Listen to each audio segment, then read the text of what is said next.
शिव पुराण अध्याय 11। शक्ति स्वरूपा पार्वती हिमालय के घर में रहकर पढ़ने लगी। जब उनकी अवस्था 8 वर्ष की हो गई, तब सती के वीर्य से कातर हुए शंभू को उनके जन्म का समाचार मिला। नारद उस अद्भुत बालिका पार्वती को हृदय में रखकर वे मन ही मन आनंद का अनुभव करने लगे। इसी बीच में लौकिक गति का आश्रय ले शंभू ने अपने मन को एकाग्र करने के लिए तप करने का विचार किया। नंदी आदि कुछ शांत पार्षदों को साथ लेकर हिमालय के उत्तम शिखर पर गंगा अवतार नामक तीर्थ में चले आए, जहां पूर्व काल में ब्रह्मधाम से युक्त होकर समस्त पाप राशि का विनाश करने के लिए चली हुई परम पावनी गंगा पहल भूतल पर अवतीर्ण हुई। जितेंद्रिय हर ने वहीं रहकर तपस्या आरंभ की। वे चेतन ज्ञान स्वरूप नित्य ज्योतिर्मय निरामय चिदानंद स्वरूपा अपने आत्मभूत परमात्मा का एकाग्र भाव से चिंतन करने लगे। भगवान हर के ध्यान परायण होने पर नंदी भृंगी तथा अन्य कुछ पार्षद भी ध्यान में तत्पर हो गए। उस समय कुछ ही प्रमथ गण परमात्मा शंभु की सेवा करते थे। वे सबके सब मौन रहते और एक शब्द भी नहीं बोलते। कुछ द्वारपाल हो गए।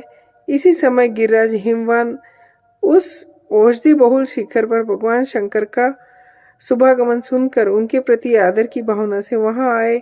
आकर सेवकों सहित गिरिराज ने भगवान रुद्र को प्रणाम किया, उनकी पूजा की और अत्यंत प्रसन्न हो हाथ जोड़कर उनका स्तवन किया। फिर हिमालय ने कहा, प्रभु, मेरे सौभाग्य का उदय हुआ है जो आप यहाँ पधारे।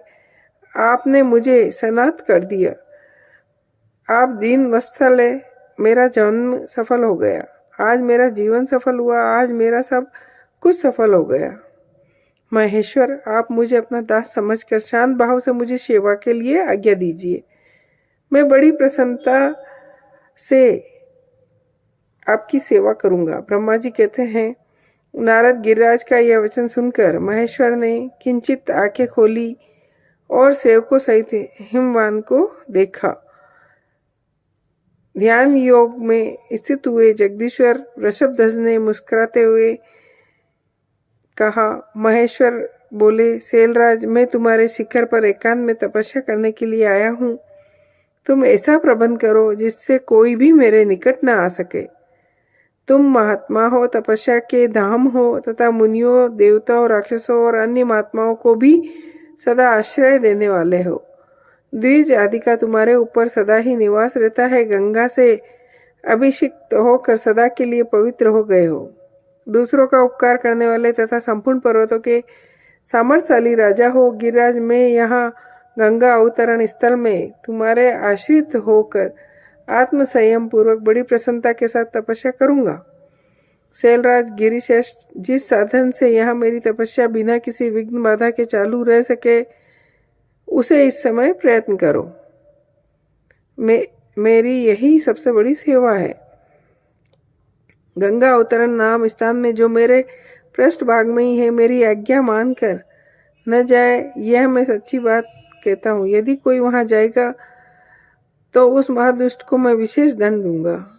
मुने इस प्रकार अपने समस्त गणों को शीघ्र ही नियंत्रित करके हिमवानु ने विघ्न निवारण के लिए जो सुंदर प्रयत्न किया, वह बताता हूँ, सुनो। जय हो।